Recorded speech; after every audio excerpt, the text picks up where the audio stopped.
On November 1st, 1955, United Airlines Flight 629 exploded shortly after takeoff from Denver, ending the lives of all 44 on board. As investigators sifted through the wreckage, a chilling truth emerged. The blast had come from within. And at the center of this mystery, an unassuming suitcase, a grieving son, and a deadly plan masked as tragedy. Listen to the full story over on my true crime channel, Saturn Soul, link down below.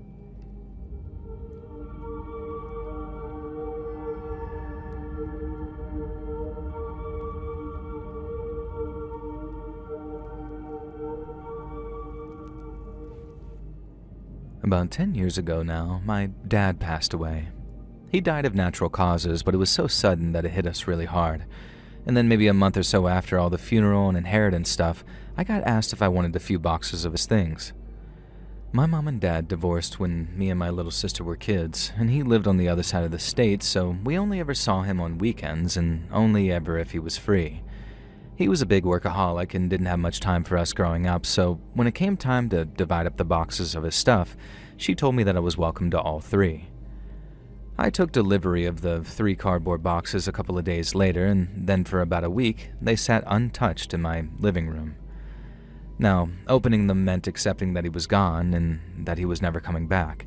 And while that might sound kinda obvious since I already attended his funeral and received my inheritance, I guess that's just where I was at emotionally. I took a couple of days before I finally summoned up the courage to cut the tape and open up the boxes, and when I did, it was just as emotional as I imagined it would be. All the stuff from his childhood, seeing how similar we were growing up, it really gave me this concrete sense of who I was and where I'd come from. There were all kinds of baseball cards, old photos of my dad and my aunt as kids, and an old Fender Stratocaster, still in its case, which had to be worth thousands of dollars by this point. And there was a really nice shirt too, one from an expensive tailor in New York. And then finally, there was the laptop case. And by the look of things, it had to be from the mid-90s at the very least, but then large sections of it were made from what appeared to be real leather, and it was actually really well designed in terms of all the extra storage and how ergonomic it was. I decided to get it refurbished, if that's even the right word for stuff like that, and then I could use it for my laptop, for folders and files, and it did look damn good holding them too. But first, I needed to make sure all the little pockets and pouches were empty. There were some receipts in one pouch, some old Italian lira in another, which is the money they used to use before euros, and then in another pouch, I found an envelope. But the name written on it wasn't my dad's. It wasn't even really a name at all. It just said, Honey. And at first I figured it was a letter from my mom, one from before the divorce when they were still in their honeymoon period. Now, I thought it might make for a nice read, something to remind me that they were actually in love once. But then when I opened the envelope, I saw some pictures inside it too. Nude pictures. And having already retrieved the handwritten letter and assuming the photos were of my mom, I dropped the envelope with the photos still inside like it was radioactive. Now, I was kind of put off reading the letter too, because if there were nude pictures in the envelope, then I'd most likely be grossed out to all hell by its contents. But I figured as soon as it got spicy, I'd just tap out and then burn the envelope's contents, because God knows that I didn't want anyone getting their hands on those pictures. Now anyway, I started reading the letter, and right away I'm feeling suspicious, because it's not my mom's handwriting. I was suspicious, not overly so because, and cool story, people's handwriting actually changes over time due to things like health, experience, mood, and intentional practice. I did a whole semester on neurological stuff like that in college, so with that in mind, I didn't immediately think, this isn't a letter from my mom. Another reason it didn't occur to me that it wasn't her letter was the date. It was dated at a time when they were still married, but then as I read the letter's contents, none of it made any sense. It talked about places my dad and the author had been, but to my knowledge, Mom and Dad had never been to California together, and if they had, I was pretty sure that they'd have mentioned it in passing at some point, not just kept it a secret. And like I said, I got maybe halfway through the letter before I sort of said, okay, this is definitely not Mom, because the author was calling my dad all these pet names that were not the same ones used by my mother. Now I remember picking up the envelope and rolling the dice by taking a look at the pictures. Then lo and behold, the naked lady in them was definitely not my mom, meaning only one thing. My dad, prior to the divorce, had been cheating on my mom with a lady that he met at work. And if my suspicions were correct, that was what led to the divorce, not the irreconcilable differences they cited in the divorce papers. And the only thing that I didn't understand was why my mom would keep it a big secret. She wasn't exactly Dad's biggest fan after the divorce, and she really didn't hold back from talking trash about him. But if that was the case, and assuming that she knew about it, then why didn't she mention the affair? The only explanation was either she wanted to protect us from the truth, which seemed very unlikely, or she genuinely didn't know my dad had an affair. If that was the case, and call me selfish or whatever you want, but I did not want to be the one to tell her. They say ignorance is bliss, and I can tell you from experience just how true that really is. So while I understand people thinking I should have told her, I chose not to. What I chose to do instead was use Google to try and dig up any information on her I could find. The lady signed off her love letter with a shortened version of a fairly common girl's name, so I tried plugging that name, along with a company my dad used to work at, into the search bar, and then tried adding specific fields like accounting or human resources and actually got a couple of hits. But there weren't many company pages in my results. They were just sort of news articles, details how a lady who had worked at the same company as my dad had gone missing during the early 90s. Now, I didn't know the lady's second name, so I couldn't be 100% sure that she was the same one my dad had the affair with, but after finding an article which had a picture of her, there was no longer any doubt. The lady who went missing in the 90s was the same one in those nudie pictures. I had to know more, and so I called Mom with what I knew was a very strange request. I wanted to ask her something about Dad, but she wasn't allowed to ask any follow-up questions, not until I was sure of something. Luckily, she wasn't interested in hearing anything I discovered, so I got off lightly in that respect, and so I asked her my question. I wanted to know what was going on with her and Dad around the time his affair partner went missing. Now, I didn't say anything about the affair. I just told her the date in question and then asked if she could remember anything unusual happening with him around that time. And at first, she basically said, "You're asking me for details from more than 20 years ago. I can barely remember what happened last week." And I asked her to think on it for me, and then call me back if she remembered anything. She said okay, and then a couple of days later, she gave me a call. Now, for a woman that had once said that she didn't want to know anything I'd found out, Mom seemed really focused on asking me why I asked her that question. I reiterated that I didn't want to tell her until I knew more about the situation because at that stage, it amounted to nothing but speculation. I didn't want to worry or frighten anyone because when all was said and done, the situation might not be as bad as I feared. She reluctantly accepted, just as long as I promised to tell her when the case was closed, so to speak. After racking her brain about it, Mom began to claw back some memory of the period in question. She remembered how Dad was working a lot and how something at his job seemed to be getting him down. He seemed to get more and more stressed about it, losing sleep and not eating properly, and then one day he announced that he was headed for an impromptu hiking vacation to de-stress. Mom said he wasn't much of a hiker, and it had been organized as a team-building/de-stressing exercise by the company, so he pretty much had to attend. He seemed happy about it, as much as he could be given the status of his mind, and that he was gone for about 3 or 4 days before he came home again. Mom said that she thought that he'd show signs of improvement on his return, but apparently, Dad was worse than ever. He slept for like an entire day after he got home, seemed moody and distant for a few days, and then only basically got back to his regular self after weeks of supposedly taking it easy at work. My mom said that since she'd been thinking about it, she realized that that was the beginning of the end of their marriage. Dad was never the same again, and she filed for divorce just over a year later after trying to work things out with him. She said that she was very interested to know what I'd found, which, again, stood in stark contrast to how she'd acted a few days before. And then when I asked her if she was sure, really sure, she said yes, before asking in a very concerned voice, "What the heck have you found?" I told her I had a few more loose ends to tie up, but then I'd give her the full breakdown of what I'd found. But I warned her it'd be upsetting at best and terrifying at worst. Now, she sounded just as scared as I was when she said okay, and then after we'd hung up, I put together a little plan of action for the following morning.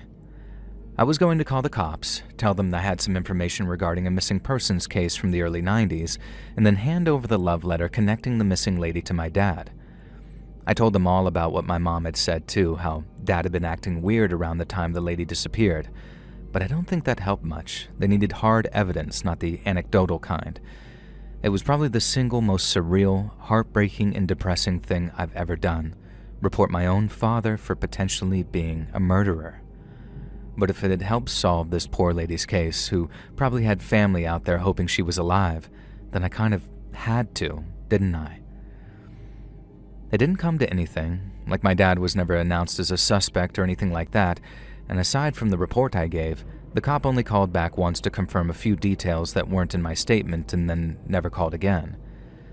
That part was easy, but telling my mom about the affair and how the lady had gone missing while Dad was acting weird, that part was anything but. It was one thing to find out that he'd been cheating on her, but considering the possibility he'd been involved in this lady's disappearance was another thing entirely, and I watched her sink into this pit of depression for a while. It didn't matter if he was involved in her disappearance. It was having this whole secret life that she didn't know about, grieving some lover that she'd lost in secret, and that was the best case scenario because, in the worst, she'd been sharing her bed with a goddamned murderer for like a year after. And now I just live with this all in my head. It doesn't even mean that Dad didn't murder that girl yet. It just means the cops haven't been able to prove it conclusively, and that's my biggest fear. That one day, I'll get a call saying that I helped solve the murder that my own damned father committed and kept secret.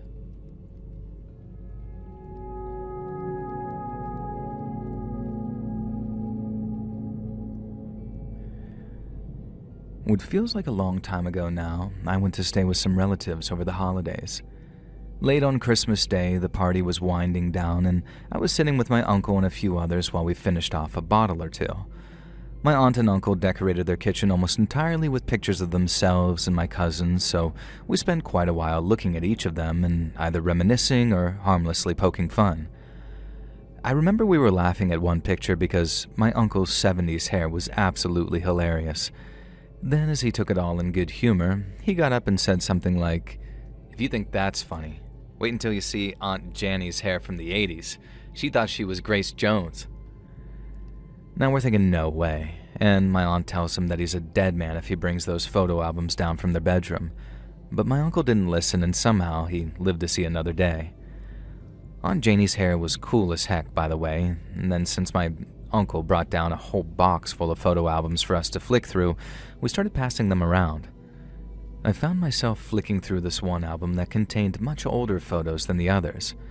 And then in one photo, a man I first mistook for my Uncle Steve, whose home I was staying at, was standing in a church while wearing some kind of ceremonial Catholic robe. Now don't laugh at me, I don't know the names of those things, but admittedly I was pretty drunk, so the first thing out of my mouth was like, "Holy crap, Uncle Steve, when the heck were you a priest?"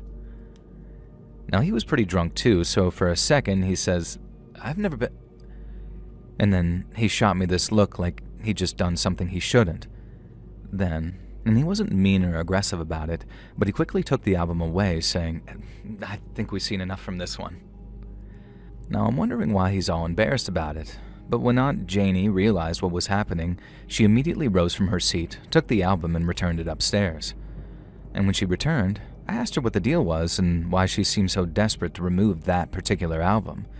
She said that she didn't want to spoil the evening, so she'd tell me all about it in the morning.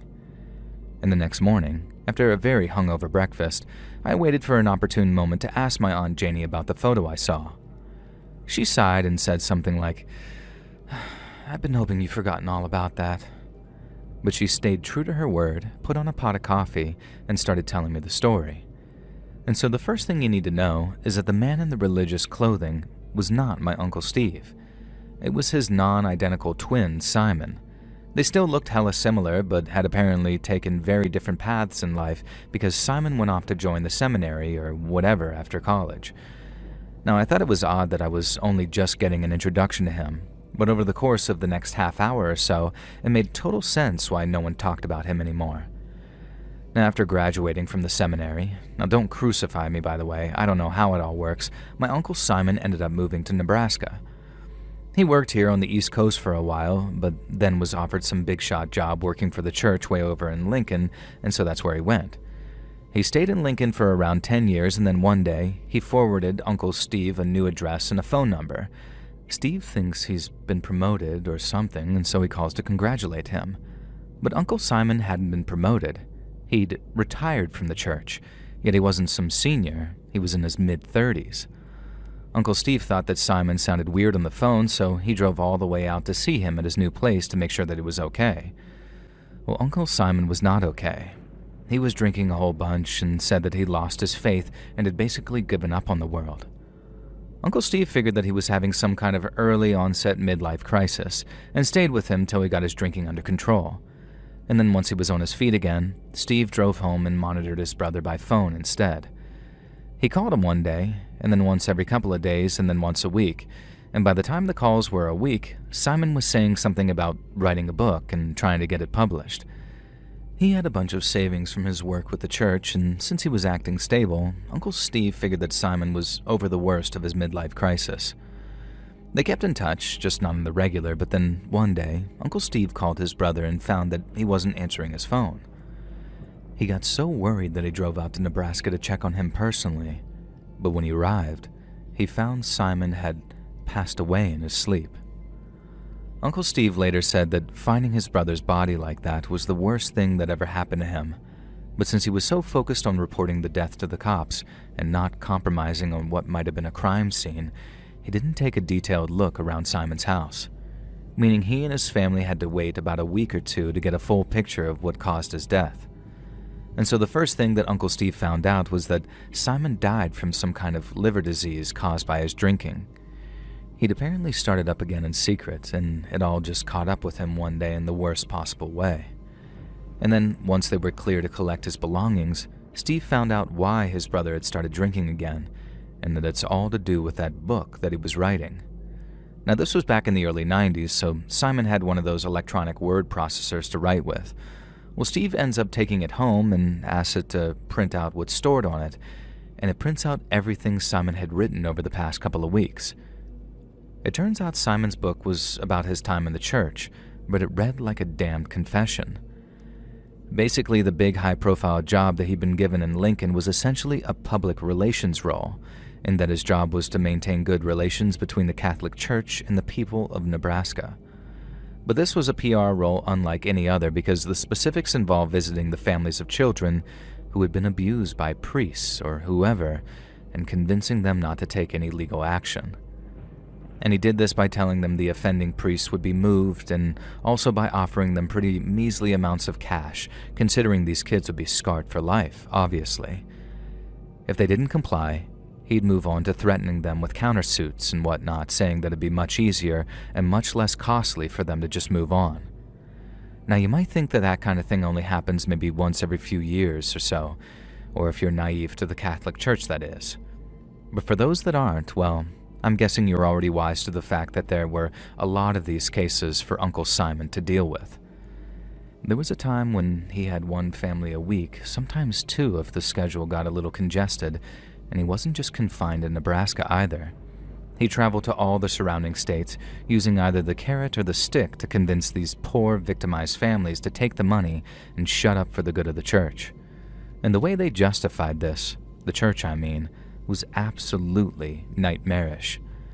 First off, there was a running narrative among certain priests that the kids were responsible for tempting the clergy, and that the encounters in certain cases were very much consensual. Now, I can't even begin to wrap my head around the disgustingly perverted logic of that, and how someone could convince themselves that that was the case.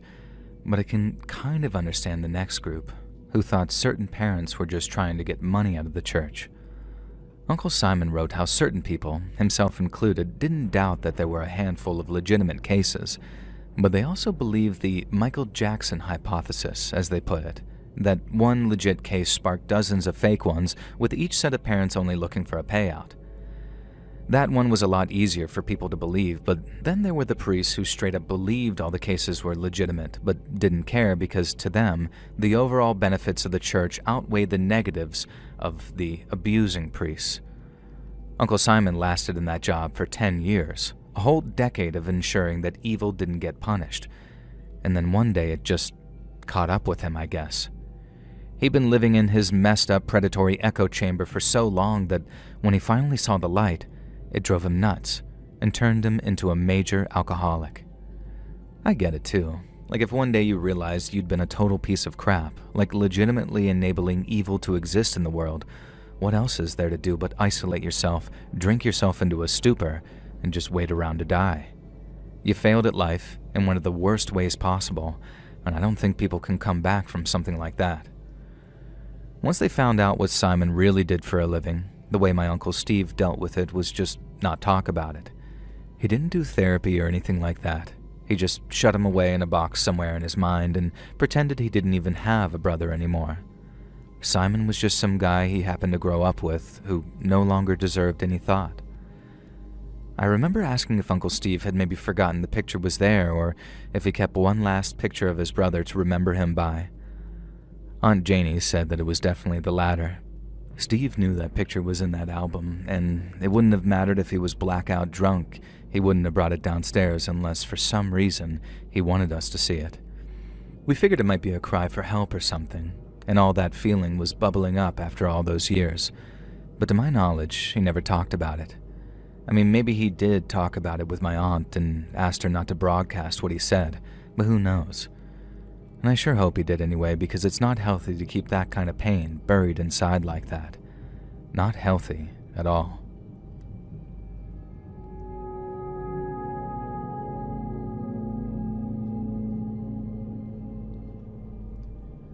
So I can't be too generous with the details because this is obviously a very personal thing for both me and my immediate family. But to give you a bit of background, I grew up in the United Kingdom to a very moderate Muslim family. And by very moderate, I mean none of my sisters wear hijabs, the traditional hair covering. We own Christmas jumpers and have Christmas dinner, and I only go to mosque maybe once a year around Eid. Now, we pray 5 times a day, and we like praying together as a family when possible. And we also abstain from booze and bacon, and although my mom loves cooking Italian, and oh my god, she so wants to be Italian, she always uses halal meat. Now, I say all this to paint a picture of my family, and the same thing applies to my extended family too. And it's a member of that extended family that this story is all about.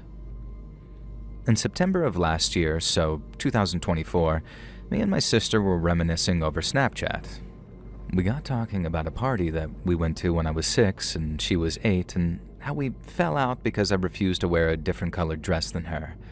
And then I remember laughing about how petty we were, when I had this weird kind of flashback and saw an older boy's face in some long, dormant memory.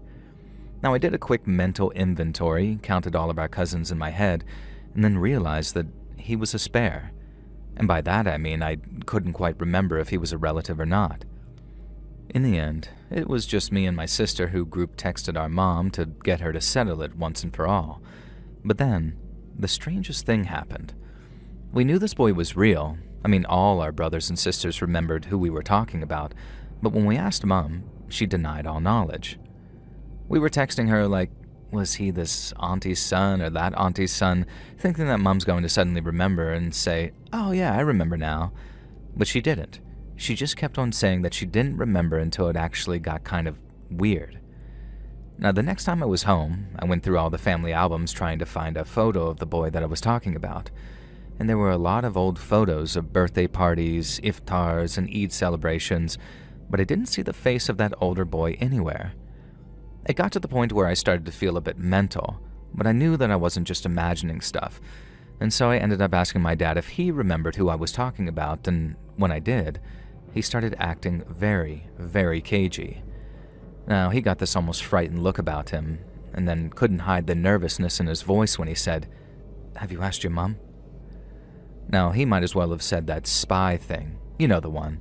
I can neither confirm nor deny the existence of blah blah blah, as basically an admission that blah blah exists or had happened, and so I knew something weird was going on when he too offered only a very cagey denial. Now, I might have uncovered some kind of family conspiracy, but I hadn't traveled all the way home for winter break just to play detective and annoy my parents.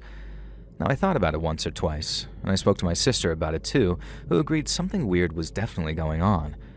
But it was only when Mom invited me to go through her books to see which ones I fancied taking back to uni that I accidentally blew the whole thing wide open. I was standing in front of Mom's bookcase, taking certain books down to read the blurbs on the back, and then after I pulled this larger hardcover out, I saw a photograph fall out from between the pages. It was a family photograph, like many others we had in the house, but then I saw him, that spare boy from my memory of the party, and I remember gasping when I saw his face. He looked a little bit younger than my memory, but it was definitely him, and I had finally had evidence of his existence right there in my hand. I found Mom in the kitchen, showed her the photo, and then asked her to please try and remember who he was. I didn't make any demands because I knew that she couldn't play dumb any longer, and I asked her why the photo was in the book, and then I just watched her sigh. Mom took the photo from me, told me we needed to talk in private, and took me upstairs to my bedroom. It was actually kind of a rush to have almost like uncovered a clue, you know? But whatever Mom was about to tell me did not seem like it was going to be good news. She told me the boy was an older cousin of mine, one who I'll just call Zach, and that he'd moved away to university when I was just starting primary school. But sadly, while he was there, something very tragic happened to him. Assuming there had been some kind of incident, I asked if Zach had passed away, but only felt even more confused when my mom said that we didn't know if he was with us or not.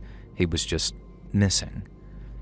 I understood why I hadn't been told until I needed to be told, but when I suggested going to visit my auntie to pay my respects and tell her I was sorry, Mom shook her head.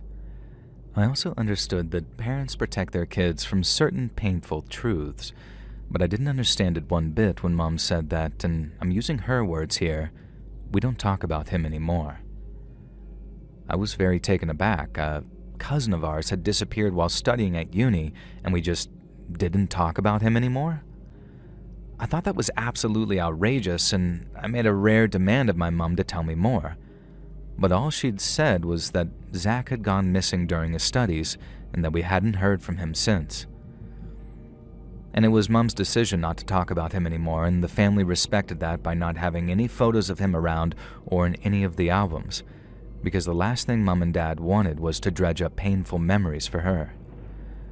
Mom did hide that photo in the book. She never admitted it, but I knew it was because she couldn't bring herself to throw away every photo of Zach.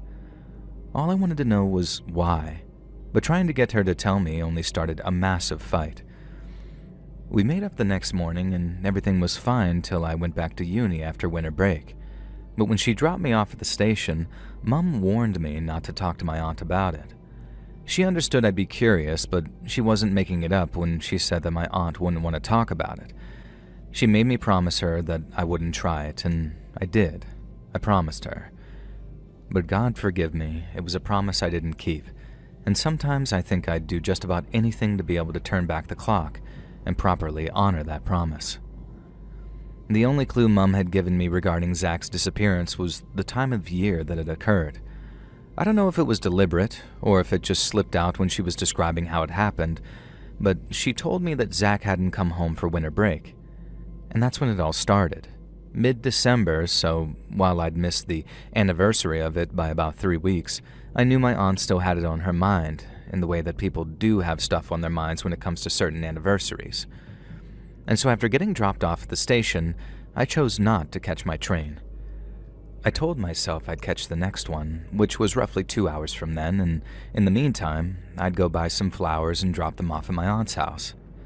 Now, I couldn't bear to think of her and my uncle dealing with all that heartache alone, but I also couldn't be overt with my condolences. I decided that I'd just write, "I'm sorry, thinking of you in this difficult time," without signing my name, and then leave them on their doorstep before disappearing into the night. I brought the flowers, wrote the note, and then caught the bus to my aunt's housing estate. I had my scarf up over my face, and I had this new woolly hat on that neither my aunt or uncle would recognize, and I even tried writing the note in block capitals to try and throw them off. But then, as much as I felt good about myself in my attempt to comfort them, things took a drastic turn for the worse, and as quickly as that very next morning.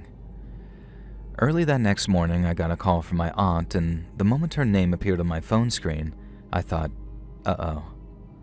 I answered the call, trying to sound innocent and apologize for not calling around to visit them while I had the chance. But then my auntie spoke, and I knew that I'd been found out somehow. She asked me, and very seriously I might add, if I'd left anything on her doorstep that previous evening. And since I couldn't lie to her, I just admitted to it and said, yes, I did. I was scared that she'd start screaming at me or something, or that she'd tell my mum and get her to do the shouting. But she didn't, and instead, my mum asked if I was free to chat for some time that week. And when it came time to the meeting, waiting for her to arrive was really nerve-wracking. I had a horrible feeling that it'd be a lot of, we're not angry, we're just disappointed type thing, which I'm sure that you all agree is way worse than parents just being angry with you. But when my aunt arrived, she seemed a lot more happy to see me than I thought she would be.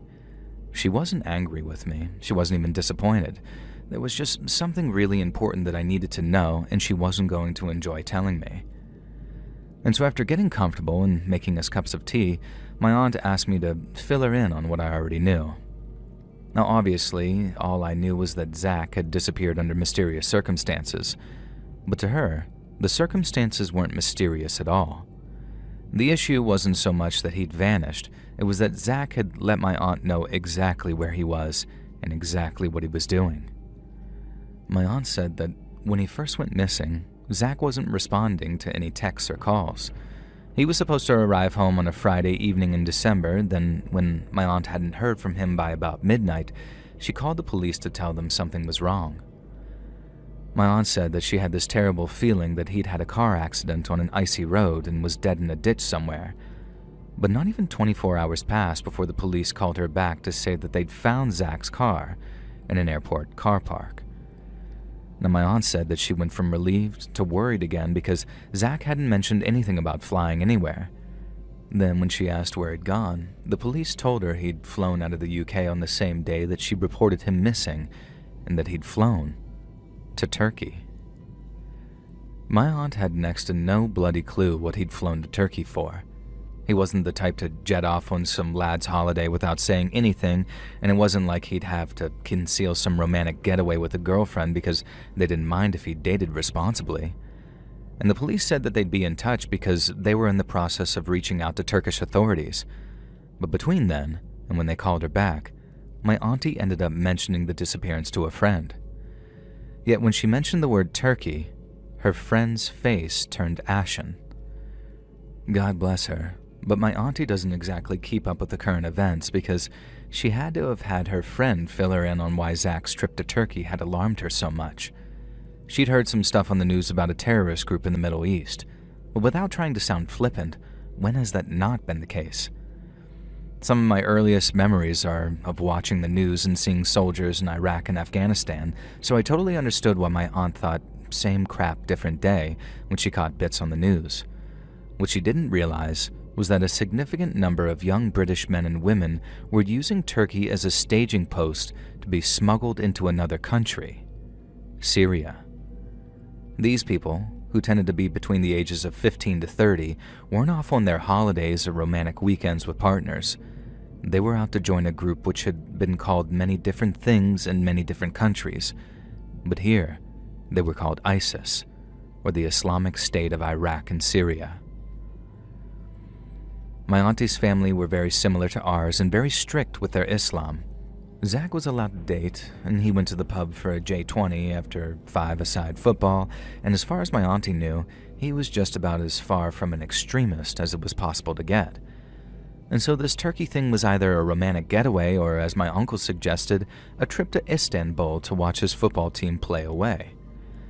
Now, my aunt said that she wasn't in the least bit worried about Zach joining some bloody terror group, but then a few days later, she got a call from some kind of special constable who asked to visit her for a chat at home. My auntie is an oncology nurse, so she knew that it had to be bad news if the constable was delivering it in person. Then, much like me and her over cups of tea, the policewoman revealed their findings gently and gradually, like they were lowering her into a hot bath. Not all at once, just a little bit at a time. Authorities in Turkey were able to determine that Zach had deplaned in Istanbul and then had immediately boarded another flight to a city closer to the Syrian border. They were also able to track his movements to a hotel in that same city, but when they searched the room, they found it empty. The Turkish police then questioned the hotel staff and discovered a young man matching Zach's description had been spotted meeting an older man in the lobby.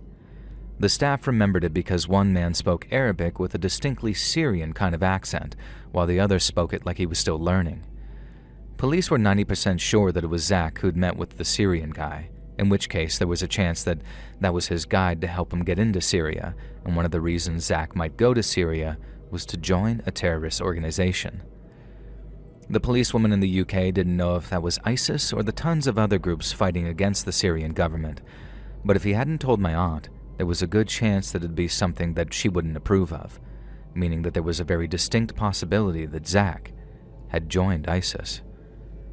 Like I said, the policewoman broke it to her very gently, saying that they didn't know for sure what Zach was up to. She asked my aunt to forward them any emails or texts that he might send, or the details of any phone calls that she had with her son. I don't think that they do that with regular missing person cases, so that's what makes me think that they already knew exactly where he was and what he was doing.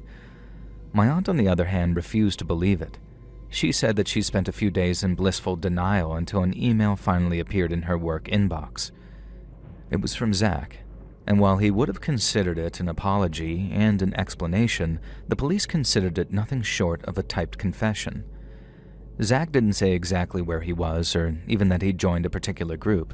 He just said he was really sorry he didn't tell her, and he knew that she'd have stopped him if he did, and that he was fighting to protect the Syrian people from their government. The police later said Zach had most likely been coached on what to say, and that ISIS were doing what a lot of militaries did around the world, which was getting the recruits to email home to reassure friends and loved ones. It also served as a kind of recruitment tool by saying, "It's really nice over here," and that's just what Zach said.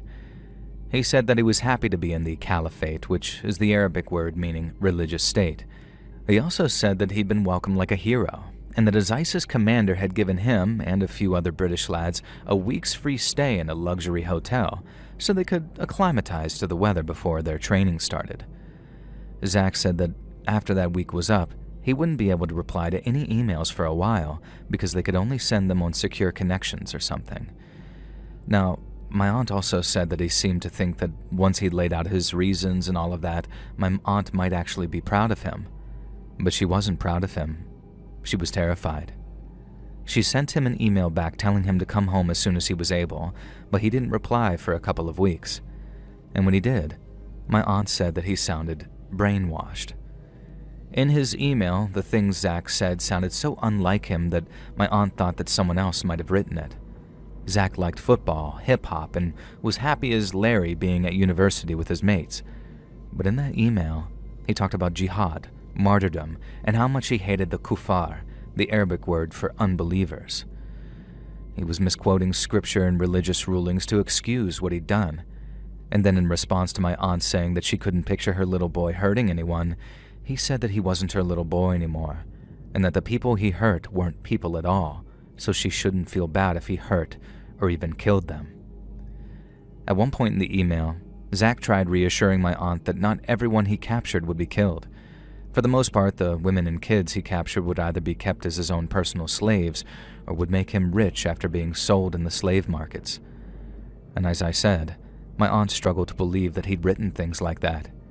He didn't sound like her son at all. But then there were certain phrases and nicknames that he used to confirm for her that it had to be him. My aunt said that she ended up crying her eyes out with that policewoman over, and that the policewoman was struggling to hold back tears. She was a mum too, and she told my aunt that she could barely even imagine the pain that she was going through.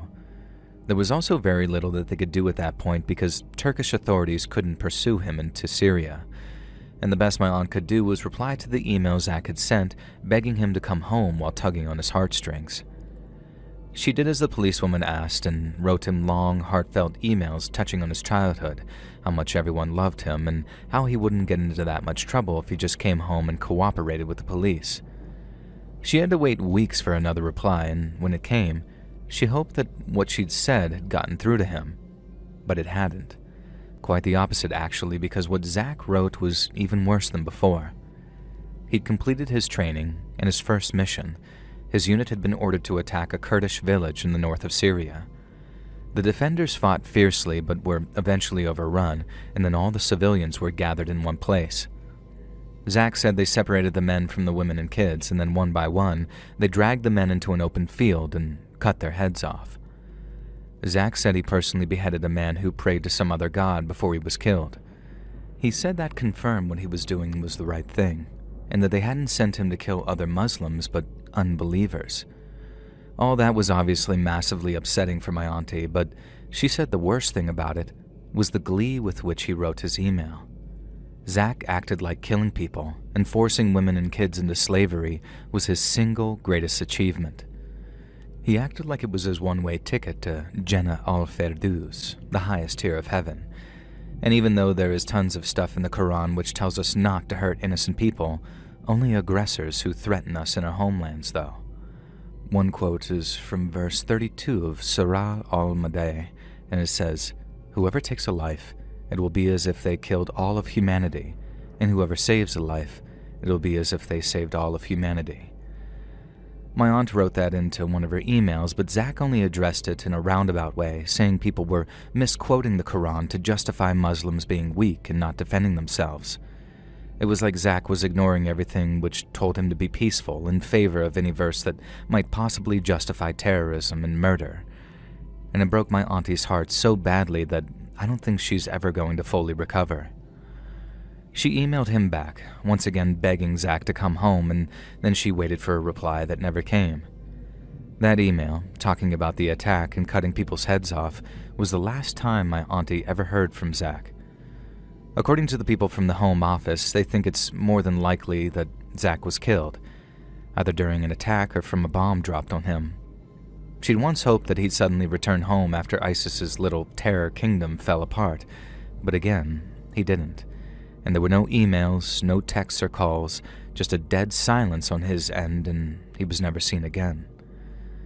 When she was done telling her story, my aunt asked me if I understood why she didn't want to talk about him anymore. I did. I could understand why she was so ashamed, angry, and upset, and I could understand why she didn't want any pictures of him around to remind her. Zach was dead, and even if he wasn't, the boy she raised was long gone.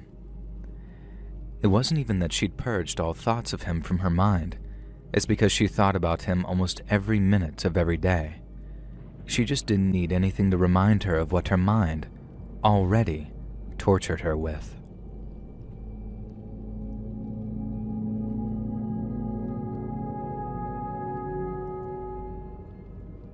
This is probably the worst thing that's ever happened to me in terms of disgust and dread, and even worse, it's something that continues to affect my family to this day.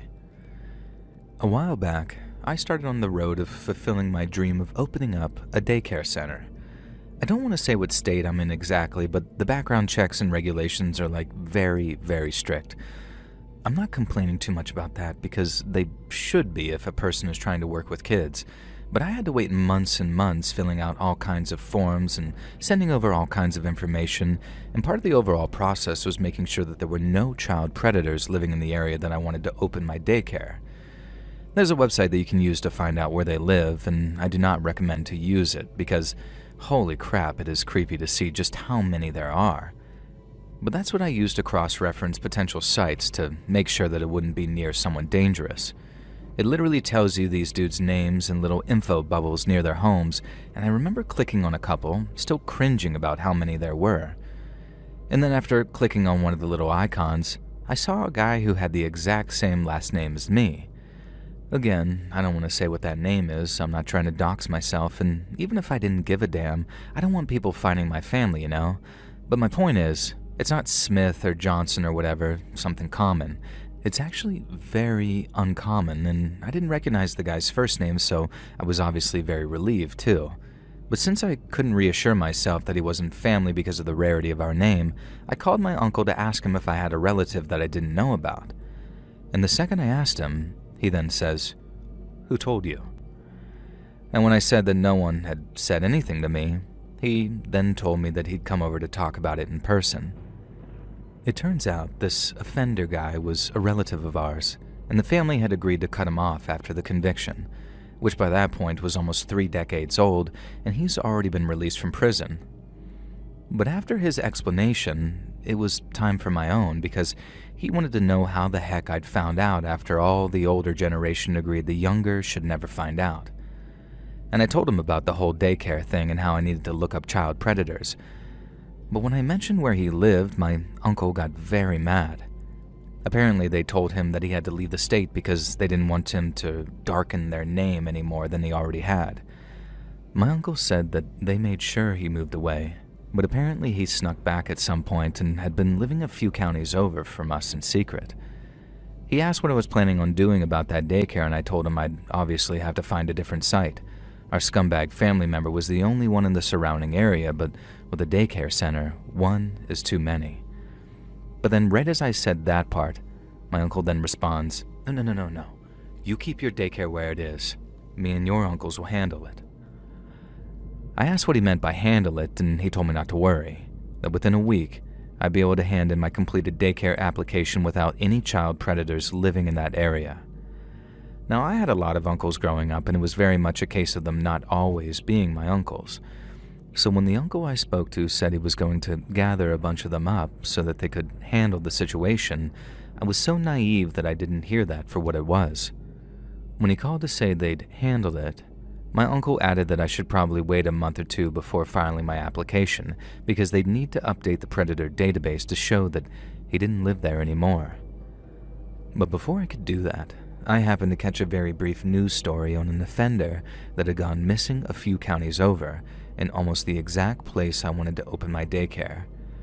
And then when they said the guy's name, I realized it was him. Our scumbag relative hadn't moved. He'd disappeared. I asked my uncle what had happened, what they did to make him disappear like that, but all my uncle would say is that they scared him so bad that he just up and vanished out of state. He'd show up again sometime in some far-off place, just not anywhere near us. But sometimes, I start to doubt that he was telling me the truth, and there's a little part of me that thinks that they probably did something way worse than just talk to him. He wasn't just an offender. He was a legit child predator, and although I never personally checked, he apparently had convictions for a bunch of different stuff like that. And so one of the darkest parts of this whole thing is that if my uncles did choose to take him out, I can't even say he doesn't deserve it. I got to open my daycare, and to this day I'm still living my dream and serving the community, and while I've never told another living soul about what my family had to do to make sure I could open it, I can't keep it on my chest for any longer. Hey friends, thanks for listening. Click that notification bell to be alerted of all future narrations. I release new videos every Monday and Thursday at 9 p.m. Eastern Time, and there are super fun live streams on Sunday and Wednesday nights. And if you got a story, be sure to submit them over at my email, letsreadsubmissions@gmail.com, and maybe even hear your story featured on the next video. And if you want to support me even more, grab early access to all future narrations and bonus content over on Patreon, or click that big join button to hear about the extra perks for members of the channel. And check out the Let's Read podcast, where you can hear all of these stories and big compilations located anywhere you listen to podcasts. I also have a true crime channel called Saturn Soul, all links in the description below. Thanks so much, friends, and remember, use my face as a cushion.